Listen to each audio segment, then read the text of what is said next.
Hey guys, welcome back to this video in Engineering Dynamics, and here we'll be discussing the next topic for our course, which is the kinetics of rigid bodies.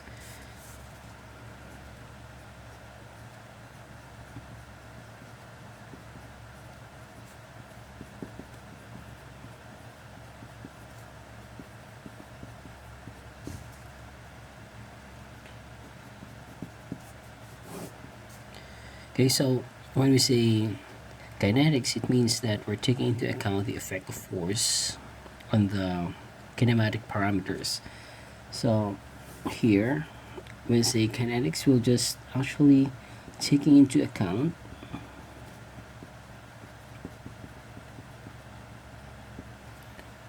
the effect of force, or let's say forces, on the kinematic parameters.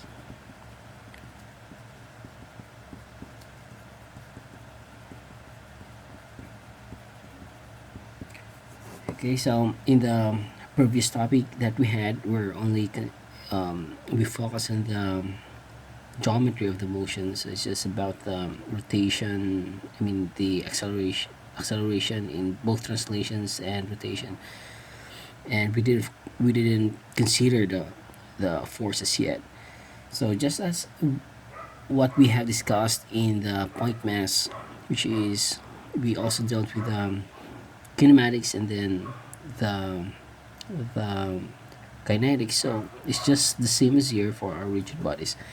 So first we consider the kinematics, and then now we'll consider this kinetics.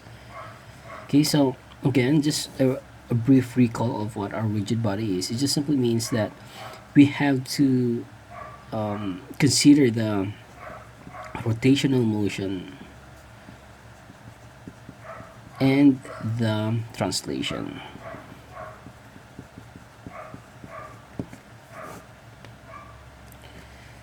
Okay, so um, our governing principle here, or let's say governing equations for the kinetics, is actually we have already discussed this, that the Newton's second law, that the summation of forces, or let's say unbalanced forces, produces acceleration. Okay, so that's the Newton's second law, but that's just for point mass. Yet, for our rigid bodies, we have to extend this Newton's second law into what we call as the Euler's equation, or let's say the Euler's laws of motion. All right, so these Newton's second law, actually, if you try to read the the history of this one, is actually just stated in just words. It's not actually expressed in this mathematical form. It just says that unbalanced forces produces acceleration. So now we write it, or it's now conventional to write the Newton's second law in terms of this mathematical expression, that the summation of forces, if there's unbalanced forces here on your system or in your body, then it produces acceleration. But here Euler's kind of generalized this Newton's second law. So he has actually two laws, but if we express that in mathematics, it just means that the summation of forces at x is just equal to the mass times the acceleration at that direction. So it's kind of taking to the details the x and y coordinates. So it just says that along the x-axis, if there's unbalanced forces acting on the system, then it will produce acceleration on that coordinate. So if for y-axis, then we have also mass times acceleration along the y-axis, and if for z-axis, z is equal to ma/z. Although we have used these notations before in our topic on, I think that was kinetics of point mass or particle systems. Although we've used this notation here, it's actually from the Euler's generalized version of the Newton's second law, because this Newton's second law is just actually a statement, or it's just a words, and it's just expressed mathematically this way. But here, as we have said, it's more on a generalized way in solving this equation. Okay, so that's his first law of motion, the Euler's laws of motion. Now, the second law just states that because rigid bodies have both translation and rotation, so it must have something like the Newton's second law but for rotational. So it just says that if this one is more on the translation, then this second law must be with regard to the rotation of the rigid body. So you just say that the summation of moments, okay, we have a subscript here, that's G. Okay, later on we will discuss what this is, but it just says that the summation of moments, if there are unbalanced moments, then it will produce angular acceleration. Okay, and we have this new term here. We call this the mass moment of inertia. So again, this one just says that unbalanced moments produces angular acceleration, whereas for this first law of Euler, it just says that if there are unbalanced forces on the system, then it produces acceleration.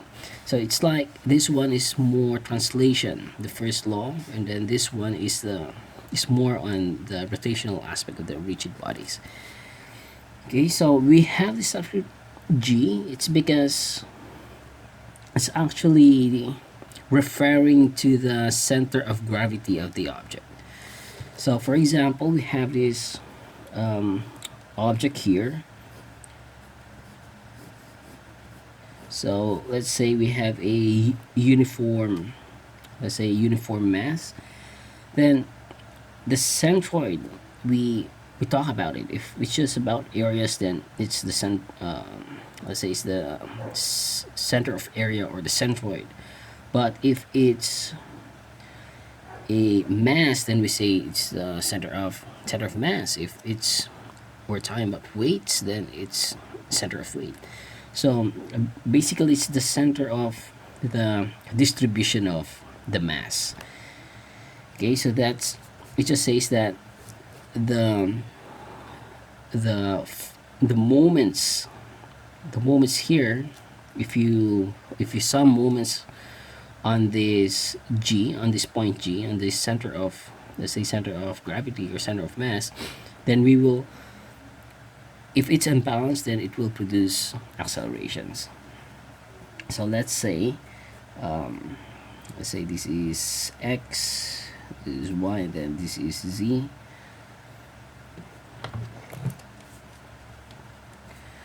Okay, so if you try to look at it in 2D, let's say XY axis, so these are object. So if we have a lot of forces here, let's say we have force 1, and then we have force 2, for example, and then we have, let's say, force 3. So recall that moment is actually the rotational effect of the force. So how does it happen? It's simply because there is a force, but this force is acting at a distance from the okay, so this is our point of, let's say, this our point of consideration. So this force is actually acting at some distance. So this force, let's say F3, it doesn't act on this point. So that's why if there's a distance and we call that moment arm, we call it moment arm. So it will cause rotation of the object. So here also there will be some moment arm as well as this one. So the moment arm, take note, the moment arm is the distance perpendicular to the force. Okay, so to further illustrate it, we have this, for example, have this bar over here, and then my finger is the point. Let's say that's the joint or something, like the point of rotation. So if I try to apply force over here, so take note, there is a distance. So if this is the force at some distance, then it will cause rotation of the object. But if it acts directly to the point, it will not cause any rotation. So that's just what moment is. Okay, so now let's kind of detail the units of this expression, or let's say of this equation. So we have moments. We know that moments is actually force times the moment arm, and then take note that this moment arm is the perpendicular distance. Okay, so here angular acceleration, we already learned this, and the equation is radians per second squared. Okay, so this radian thing is actually just a ratio of length over length. So it's like we can cancel this out or just equal to 1 or something, because it's just a ratio of the lengths. Okay, so this one is what we call as the mass moment of inertia, and its unit shall be, okay, so how do we get newton meter from radians second squared?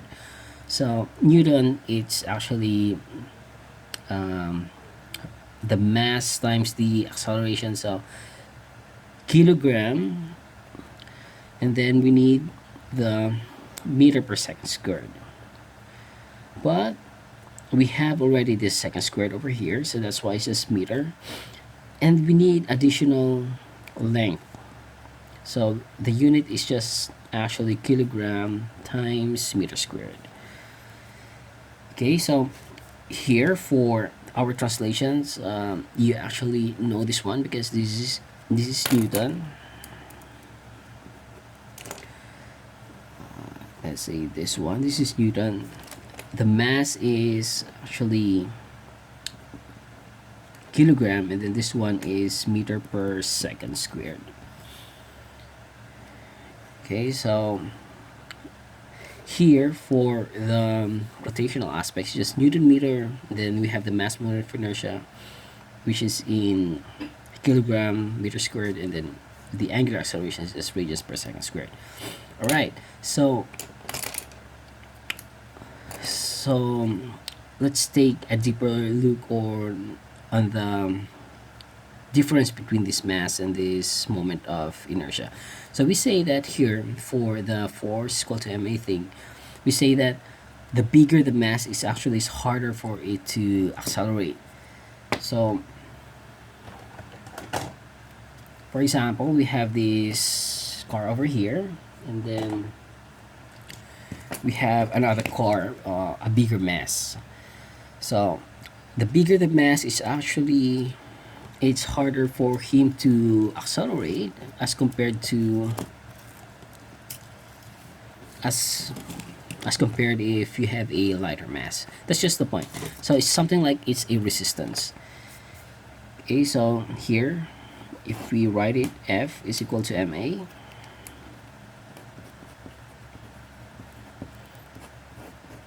but here we say that the moment is equal to ig times the acceleration. So in the same way, we can call it, this one is something like a resistance, the resistance to rotation. So let's say resistance to rotation. So meaning that if you have high high mass moment of inertia, then meaning it's harder for you to undergo angular acceleration. So that's just it. It's something like the resistance, but in the rotational aspect of motion. Whereas this one is more on the translational aspect of motion. This is the resistance. This is the force, linear force or translational force. This one is the rotational force. This one is uh, the acceleration in translation. This one is the angular translation. So we see actually the similarities of these two equations. Okay, so these two equations we call that as the Euler's law, Euler's laws of motion in mathematical expression. Okay, so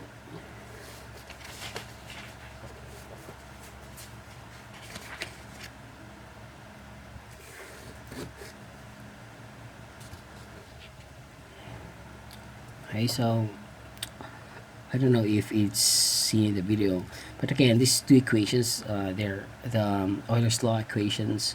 Euler's law of motion, and it's more of a generalized way.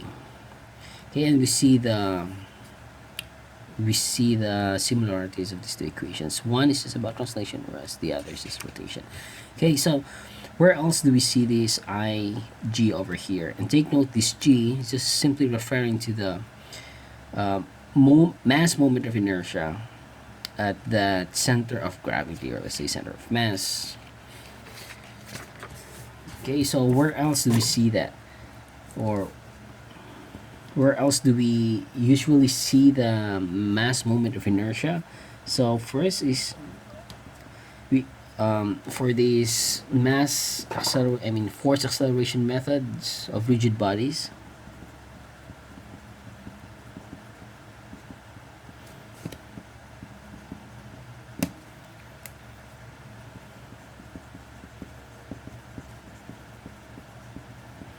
Okay, number two is for the rotational kinetic energy.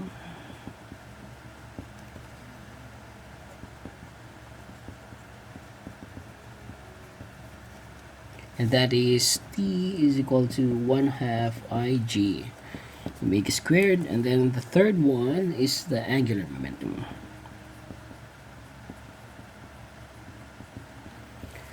So here we have H is equal to Ig omega.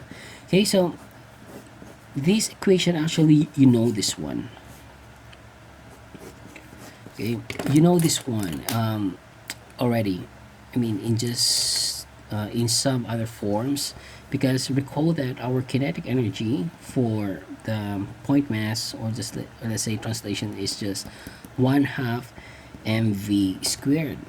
So here, if we're talking about the rotational kinetic energy, we have 1/2 times the resistance, but that resistance is actually, this is the mass moment of inertia, the resistance for the rotation. And we have this v squared. We also have this omega squared, and that's the angular velocity squared. So here for the angular momentum, recall that our equation for momentum is just mass times velocity. So here, if we say angular momentum, it's just H is equal to Ig. This is the resistance, Ig times the angular velocity. So that's where we gonna meet this mass moment of inertia. So before we delve into solving kinetic problems of rigid bodies, we'll be doing, let's say, two problems solving the mass moment of inertia of the body. All right, so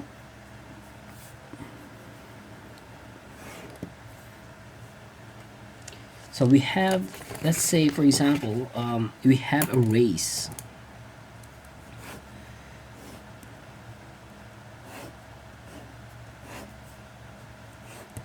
Okay, we have a race on this ramp, and we have objects, let's say 4 objects. So we have a cylinder, we have let's say a solid cylinder. This is solid cylinder, and we also have like a shell,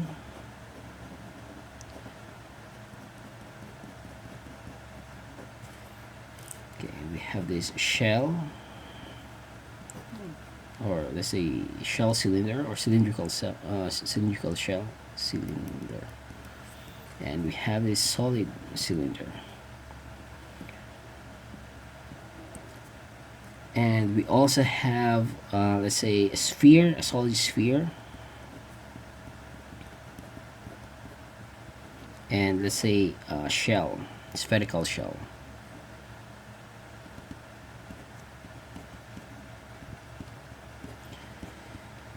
Okay, so the spherical shell has this I sub j is equal to 2/3. 2/3 mass times the radius squared. Now for the solid sphere, we have I sub g is equal to 2/5 mr squared. Okay, the solid, let's say the solid cylinder, that's actually 1/2 mr squared, and then the shell cylinder, we have I think that's m I think that's m or m squared. Okay, so we have these three equations we have. Now the question is, who's gonna accelerate faster, or who's among these four objects, who's the first one to reach the bottom? So the answer is the one with the smallest value of these mass moment of inertia, because we say that the greater the mass moment of inertia, that's harder. It's harder for it to undergo angular acceleration. So here we'll find out which one has the smallest. So this is 1/2. This is 1. This is 2/5, and then 2/3. So the smallest I think is this one. Okay. So the 2/5. I think. Let's check. Okay, so this is 0.4, this is 0.5, this is I think 0.6 something, and then this is 1. Alright, so this is actually a famous race that you can find on the web. Then there's actually maybe a video or a GIF image regarding this one. So you can search that on the internet, and it's just rolling race. Then you type the mass moment of inertia.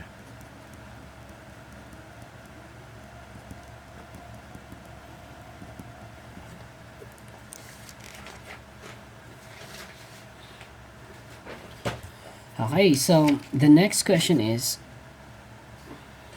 the mass moment of inertia the same with the moment of inertia we have solved already during our statics?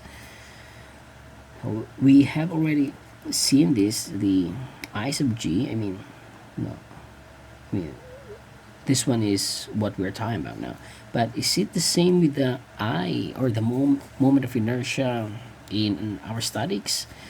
The answer is no, because this one, the moment of inertia in statics, it's actually the area moment of inertia,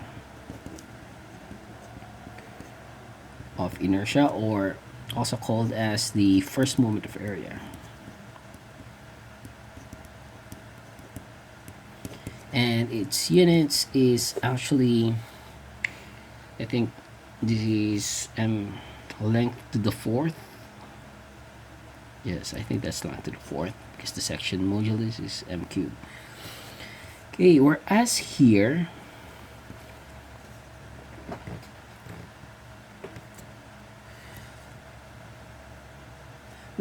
this is what we call as the mass moment of inertia.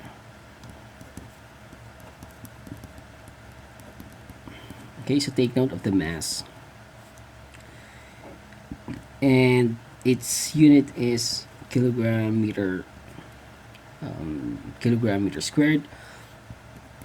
And if you recall, how do we get this moment of inertia? We said that it's I is just equal to the integral of some distance, let's say, uh,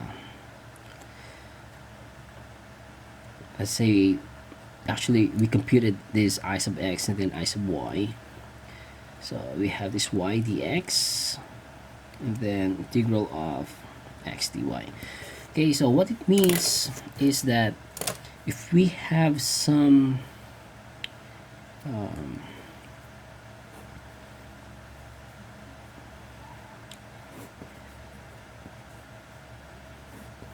okay, so let's say this is x, this is y, this is z. If we have some object here, let's say the t section, it's a beam or something, t intersection. Now, if we try to rotate it along the x-axis, so what if this area, we will try to rotate it along this x-axis. So what will be the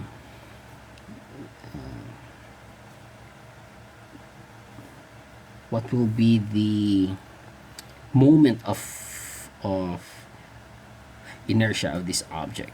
So basically that this moment, or let's say area of moment of inertia, is just simply talks about the area distribution of this object. So it just means that the more area that's far from this axis of rotation, let's say this is it, so the harder it is to bend. So we can say that the mass I mean the area moment of inertia just talks about the resistance to bending. So the higher the value of this moment of inertia, the harder it is to bend.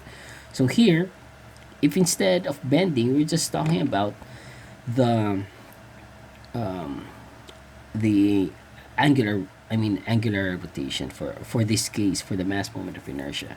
Okay, so recall that in our statics that if we try to bend this cross section, compare this. This is our axis of rotation, and you try to bend it, which is harder, the standing one or the flat wise.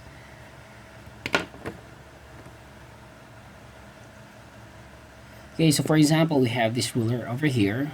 So if you try to bend it like this, if it's standing, it's actually harder to bend. But if you try to bend it on this side, so it's actually easier to bend. Why? It's because there's a lot more area that's away from this axis, so that's why it's harder to bend. So the same goes true with this mass moment of inertia, that if a lot of mass is concentrated away from the axis, then it's harder for it to accelerate. So it's actually similar here, but um, it's just that the difference, this one talks about the area, this one talks about the mass. That's all. So r squared, sorry, I think this one is also, I think this is squared, sorry. This one should be squared in order to get, yes, if you integrate this, and then dx cubed times x. Okay, I think that's m to the fourth.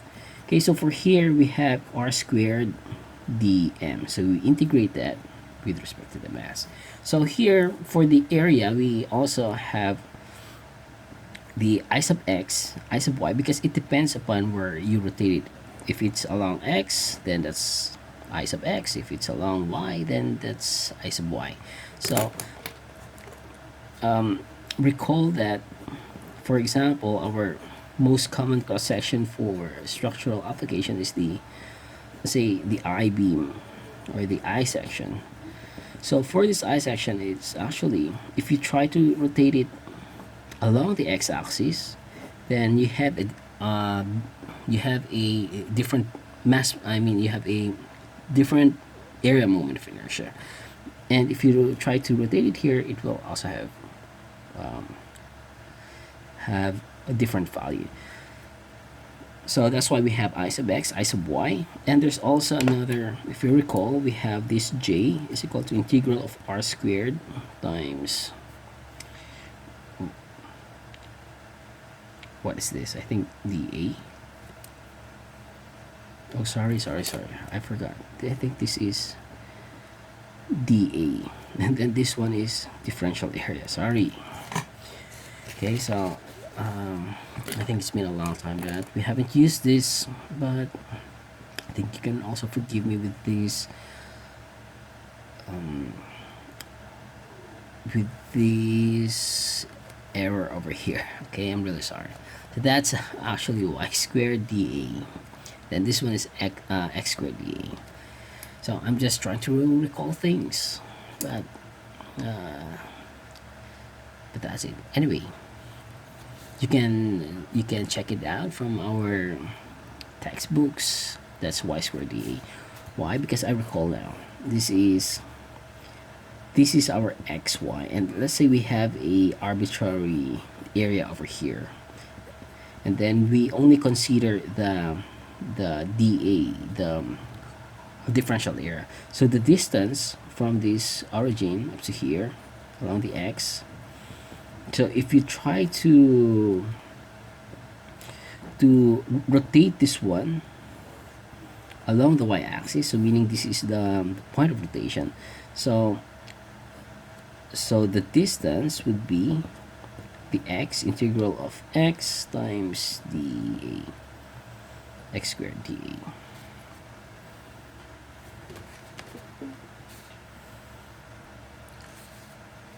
Okay, so that's it. And then we also have I sub x. So this is y squared dA.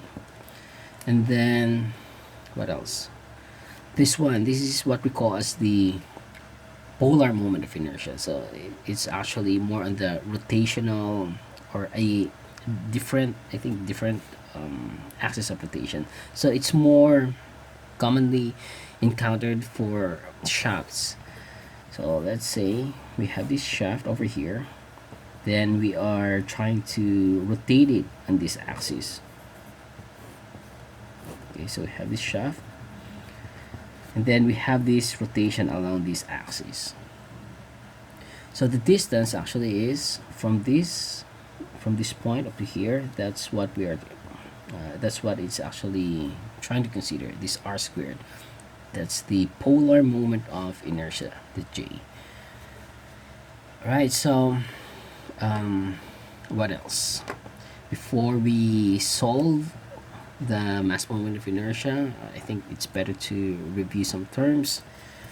Okay, what else? I think there's also the term the radius of gyration. So basically, this radius of gyration is just just talks about that how much, I mean, what would be the maximum radius if you try to distribute this mass farther. I mean, the farthest radius where you can distribute this mass, but still you get the same moment of inertia. So, for example, you have let's say you have this let's say arbitrary object, and then this is your, let's say, axis of rotation. Okay, so if this mass is like this, then what would be the maximum radius where you can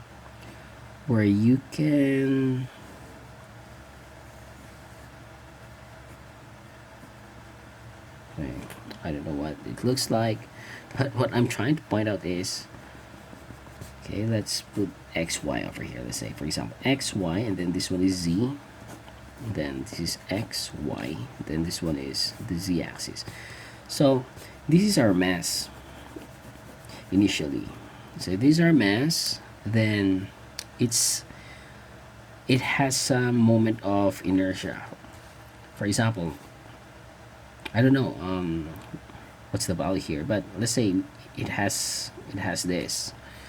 Then if we try to distribute this mass the farthest, the farthest possible at some distance, so that distance is what we call as the radius of the gyration. So sometimes they refer to it as r, symbol r, or sometimes it's k. Okay, so the farthest possible, then but still it will have the same I. So basically it's just I here is just the same with this I. So, but it's just expressed in terms of the radius of gyration. Okay, so the equation is I is equal to, we call that I sub g is equal to integral of r squared dm, or you can have this over m if we don't do integrals.